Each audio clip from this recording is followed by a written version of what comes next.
এই বইটা তরুণদের জন্য এক জাগরণের ডাক। তুমি এখন যৌবনে, সবচাইতে শক্তিশালী সময়। এই সময়টা যদি আল্লাহর জন্য ব্যবহার করো, তাহলে দুনিয়াতেও সম্মান আর আখিরাতেও সফলতা। এ বই তোমাকে সেই পথটাই দেখাবে। আজকে আমরা আলোচনা করব উদ্দেশ্যপ্রবণ ভালোবাসার সমাপ্তি সেই ধাপে ধাপে সম্পূর্ণ হয়। কি সেই ধাপ তা সম্পর্কে। প্রথম ধাপ, মেয়েকে ব্যবহার করা। মেয়ের সাথে জৈবিক চাহিদা পূরণ করতে হবে, সেজন্য যতদিনই তার পেছনে পড়ে থাকতে হোক না কেন। যখন মেয়ে তার বাড়িতে বিয়ে প্রস্তাব পাঠাতে পিড়াপিড়ি করবে, তখন নানা অজুহাতে দূরে সরতে থাকবে। মেয়ে যদি বুঝবান হয় এবং ছেলের মতলব বুঝতে পেরে পিছু হটতে থাকে, তাহলে তাকে অপকর্মে লিপ্ত হতে বাধ্য করবে। দ্বিতীয় ধাপ, মেয়েকে অপকর্মে বাধ্য করা। মেয়েকে যে কোনোভাবে বাধ্য করে তার সাথে জৈবিক চাহিদা পূরণ করবে।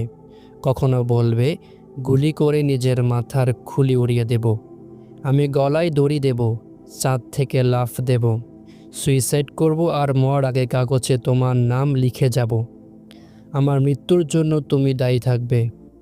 যদি এতে রাজি থাকো তাহলে তাই করে দেখাবো, আর যদি রাজি না থাকো তাহলে অবশ্যই আমার সাথে দেখা করবে। এভাবে ইমোশনাল ব্ল্যাকমেল করে যত সময় মেয়ের সাথে কাটানো দরকার কাটিয়ে নেবে। তৃতীয় ধাপ, মেয়েকে বিভ্রান্তিতে ফেলা। মেয়ের পরিবার অন্য কোথাও মেয়েকে বিয়ে করতে দিতে চাইলে ছেলে তার সামনে উদাস উদাস ভাব নেবে, বিরহ বাক্য শোনাবে।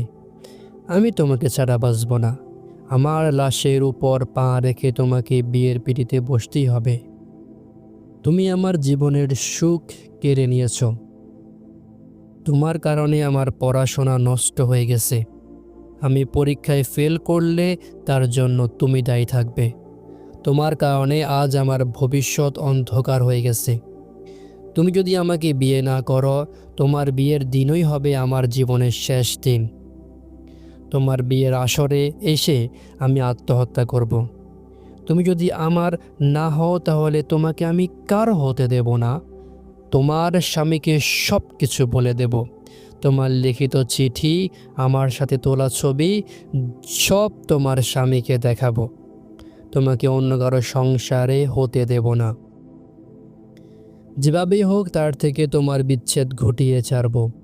সুতরাং তুমি শুধু আমাকে বিয়ে করেই শান্তিতে বাঁচতে পারবে, অন্যথায় আমার শান্তি কেড়ে নিলে আমি তোমাকে অন্য কারো সাথে স্বস্তিতে থাকতে দেব না। এদিকে অবলা মেয়ে এই ধুরন্ধর ছেলের ষড়যন্ত্রের শিকার হয়ে ভালো ভালো সম্বন্ধ ফিরিয়ে দিতে থাকে, মা বাবার কাছে লাঞ্ছিত অপদস্থ হতে থাকে, তাদের গালমন্দ শুনতে থাকে। তারপরেও তার এক কথা, আমি বিয়ে করলে অমুক ছেলেকেই করব, অন্যথায় আমি এ জীবন রাখব না, কোথাও নিখোঁজ হয়ে যাব, তোমাদের মান সম্মান ধুলোয় মিটিয়ে দেব। যে কোনোভাবে মেয়ে যদি তার পরিবারকে রাজি করতে সক্ষম হয়, মেয়ের পরিবার মেয়ের পছন্দের ছেলের সাথে বিয়ে দিতে রাজি হয়ে যায়, আর মেয়ে ছেলেকে তা জানায়, আমার পরিবার মেনে নিয়েছে, এখন তুমি তোমার অভিভাবকদের বিয়ের প্রস্তাব দিয়ে পাঠাও, তখন ছেলে বুঝে নে এখন চতুর্থ ধাপ শুরু করার পালা।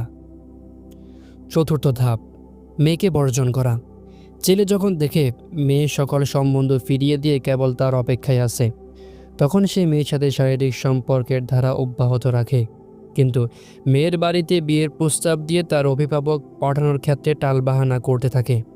কখনো বলে আম্মু অমুক কাজে খুবই ব্যস্ত, কখনো বলে আমার পরিবার এখন একটা ঝামেলায় আছে, এমতো অবস্থায় আমি ঘরে এসবের কথা কিভাবে বলি। মেয়ে খুব বেশি পিড়াপিড়ি করলে ছেলে বলে আমার আম্মু মেনে নিচ্ছে না, আমি এখন কি করব, আব্বুও নারাজ, এভাবেই হবে, হচ্ছে বলে বলে সময় কাটিয়ে দেয়। মেয়ে চতুর্মুখী বিপদে পড়ে যায়, না সামনে এগোতে পারে আর না পিছু হটতে পারে। এহেন পরিস্থিতিতে অনেক মেয়ে আত্মহত্যা করে ফেলে। অনেকে দিনরাত এই চেষ্টায় লেগে থাকে যে যাতে ছেলে তার অভিভাবক পাঠিয়ে দেয়।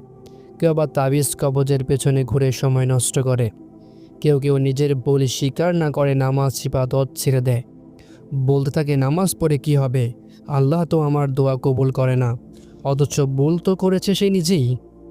পরপুরুষকে তার সাথে শারীরিক সম্পর্ক স্থাপনের সুযোগ দিয়েছে। এখন এই ছেলেরও তার প্রতি কোনো আগ্রহ নেই, থাকবেই বা কেন, সে তো তার কাজ করে নিয়েছে। এই মেয়ে এখন তার কাছে ব্যবহৃত টয়লেট টিস্যুর মতো হয়ে গেছে। তাই ছেলে নানা টাল বাহানা করে মেয়ের সাথে সম্পর্ক ছিন্ন করে, তার সাথে দেখা সাক্ষাৎ বন্ধ করে দেয়। অবস্থা এমন দাঁড়ায় যেন মেয়েটিকে কোনো আবদ্ধ গলিতে ছেড়ে দিয়ে ছেলেটি নিরুদ্দেশ হয়ে গেছে। ফলাফল, বেশিরভাগ ক্ষেত্রে গোপন প্রেমগুলো বিয়ের মুখ দেখে না। কোনোটি যদি বিয়ে পর্যন্ত পৌঁছয়, সাধারণত দুই কারণে ছাড়াছাড়ি হয়ে যাওয়ার সম্ভাবনা থাকে। এক, স্বামী স্বীয় স্ত্রীর ব্যাপারে সন্দেহপ্রবণ হয়ে যায়। এমনকি স্ত্রী নিজের সহোদর ভাইয়ের সাথে মুচকি হেসে কথা বললেও স্বামী সেটা সন্দেহের দৃষ্টিতে দেখে। স্ত্রী তার মা বাবাকে দেখতে যেতে চাইলেও স্বামী এই ভয়ে যাওয়ার অনুমতি দেয় না যে বাবার বাড়ি গিয়ে যদি আবার কোনো পুরুষের সাথে সম্পর্কে জড়িয়ে যায়। এক জেনারেল শিক্ষক যুবক তার নিজ পছন্দ মতো বিয়ে করেছিল। সে অফিসে যাওয়ার সময় স্ত্রীকে ঘরের বাহির থেকে তালাবদ্ধ করে যেত। কেউ বলল, ঘরের তোমার স্ত্রী তো বাইরে বের হওয়ার জরুরি প্রয়োজন দেখা দিতে পারে, তাকে এভাবে বাহির থেকে তালাবদ্ধ করে রেখে যাও কেন? সে জবাব দিল, যে মেয়ে নিজের মা বাবা থেকে লুকিয়ে প্রেম করতে পারে, সে আমার অবর্তমানে কোনো প্রতিবেশীর সাথে প্রেমে জড়িয়ে যাবে না, তার কি নিশ্চয়তা? এ থেকে বোঝা যায় যে চুপি চুপি প্রেমে জড়িয়ে যাওয়া মেয়েরা সারা জীবনের জন্য নিজের আস্থাকে নষ্ট করে ফেলে। 2, প্রেম করে বিয়ে হলেও দাম্পত্য জীবন ব্যর্থ হওয়ার আরেকটি কারণ হচ্ছে বিয়ের আগে প্রেমিক প্রেমিকার প্রতিটি বিষয়েরই প্রশংসা করত, প্রেমিকার ভুলগুলো সঠিক বলে মেনে নিত। এখন বিয়ে হয়ে যাওয়ার পর স্বামী স্ত্রীর ক্ষেত্রে কৃত্রিমতা দেখায় না, সঠিককে সঠিক এবং ভুলকে ভুলই বলে। স্বামীর এরূপ আচরণ স্ত্রীর ভালো লাগে না। সে ভাবে, আগে আমি ভালো ছিলাম, এখন কি হয়ে গেল যে সে আমার মধ্যে ভুল খুঁজে বেড়াচ্ছে। এভাবে পরস্পরের মধ্যে ঝগড়াঝাটি শুরু হয়ে যায়। বিয়ের পূর্বে প্রেমিক প্রেমিকার প্রশংসার ফুল ঝুড়ি জড়াতো, এখন বিয়ের পর স্বামী আর স্ত্রী তেমন প্রশংসা করে না, যার ফলে স্ত্রী মনে করে এখন আর আমার প্রতি তার কোনো আকর্ষণ নেই। আবার অনেক সময় ছেলে বিয়ে তো করেনি, কিন্তু ততদিনে তাকে গোপন প্রেমের নেশায় পেয়ে বসে, যার ফলে বিয়ের পরেও তার কোনো না কোনো মেয়ের সাথে প্রেম খেলা অব্যাহত রাখে, যে কারণে প্রথম বিয়ে সফল হতে পারে না। কিছু উপদেশ, এটি বাস্তব সত্য যে কোনো নারী পরপুরুষের খাঁচায় তখন বন্দী হয় যখন তার নিজ ঘরের পরিবেশ ভালো থাকে না। মা মারা গেলে সৎ মা এবং এই সৎ মেয়ের সাথে ভালো আচরণ করে না। মা অশিক্ষিত হলে মেয়ে সহজে তাকে ধোঁকা দিয়ে দেয়। অশিক্ষিত মা মেয়ের পুরোপুরি খোঁজখবর নিতে পারে না। স্বামী স্ত্রীর পরস্পর ঝগড়া বিবাদ লেগে থাকলে সন্তানদের থেকে উদাসীন হয়ে যায়। ছেলেমেয়েরাও এমন মা বাবা থেকে দূরে সরতে থাকে। কখনো মা বুঝবার না হওয়ার কারণে ছেলেকে সব বিষয়ে ছাড় দিতে থাকে, আর মেয়েকে সাধারণ বিষয়ে শাসাতে থাকে। অথবা মায়ের অতিরিক্ত শাসনের ফলে মেয়ে নিজের ভুল ত্রুটি ও সমস্যাগুলো মা থেকে গোপন রাখে। কখনো বা মা মেয়েকে ঘরে একা রেখে বাইরে চলে যায়, আর মেয়ে একা ঘরে পর পুরুষের সাথে ফোন আলাপের সুযোগ পেয়ে যায়। কখনো নিকটাত্মীয় পর পুরুষের সাথে অবাধে মিশতে দিয়ে মেয়েকে প্রেম খেলার দিকে ঠেলে দেয়। তাছাড়া স্বামী স্ত্রীর মাঝে সবসময় মনোমালিন্য হতে থাকলে বা স্বামী স্ত্রীকে ভালোবাসা না দিলে সঙ্গপ্রিয় স্ত্রী তো পরপুরুষের মিষ্টি কথায় নিজেকে উৎসর্গ করবেই। কখনো স্বামী দূরে থাকে, এদিকে স্ত্রী পরপুরুষের চক্রান্তে ফেঁসে যায়। অথবা স্বামী সর্বদা রূঢ় আচরণ করে, কর্কশ ভাষায় কথা বলে, তো স্ত্রী যেখানে কোমল আচরণ পায় সেদিকে ঝুঁকে যায়। কোথাও নারীদের একাকী বাইরে ঘুরে বেড়ানোর অনুমতি দেয়া হয়, কেনাকাটার উদ্দেশ্যে বাজারে ঘুরে বেড়ায়, এতে পরপুরুষদের সাথে পরিচিত হতে থাকে। মেয়েরা একাকী বা সহপাঠীর সাথে স্কুল কলেজে আসা যাওয়া করে। এমত অবস্থায় পথে ঘাটে ছেলেরা তাকে আকৃষ্ট করার চেষ্টা করা স্বাভাবিক। উল্লিখিত পরিস্থিতিতে সর্বপ্রথম দায়ী পরিবার। পরিবার মেয়েদেরকে পরপুরুষের সাথে মেলামেশার সুযোগ কেন করে দেয়? দ্বিতীয়ত, পরপুরুষ দায়ী। তারা নানা কূটকৌশলের মাধ্যমে নারীদের ফাঁদে ফেলার চেষ্টা করে। তৃতীয়ত, নারীরা নিজেরাই নিজেদের সম্ভ্রমহানির জন্য দায়ী। কেননা পরিবেশ পরিস্থিতি যতই প্রতিকূলে থাকুক না কেন, এ সকল ক্ষেত্রে নারীরা পরপুরুষের সংস্পর্শে আসে কেন? কেনই বা নিজের ইজ্জত সম্মান ধুলোয় লুটিয়ে দিয়ে সারা জীবনের জন্য লাঞ্ছনা ও অপমানের গ্লানি মাথায় তুলে নেয়? যেখানে অন্যের দোষ থাকে সেখানে নিজের ভুল কিছু হলেও থাকে। যে সকল মেয়েদের কাছে নিজের ইজ্জত আবরুর মূল্যায়ন আছে, তারা হাজারো পেরেশানি দুঃখ দুর্দশা সত্ত্বেও কখনো কোনো পরপুরুষের প্রতি চুল পরিমাণ আগ্রহ দেখায় না, আর না কাউকে তার নিকটে আসার সুযোগ দেয়। এমন নারীদের আল্লাহ তাআলা নিজের নৈকট্যভাজন করে নেন এবং বেলায়েতের নূর দান করেন। 5. একাকী বা কোনো পরপুরুষের সাথে ভ্রমণ করা। ইসলামী শরীয়ত নারীদের একাকী বা পরপুরুষের সাথে ভ্রমণ করার অনুমতি দেয়নি। ইমাম আবু হানিফা রাহিমাহুল্লাহ এর মতে ফরজ হজের জন্য একাকী বের হওয়া জায়েজ নেই। নারী যুবতী হোক বা বৃদ্ধা, উভয়ের জন্য একই নির্দেশ।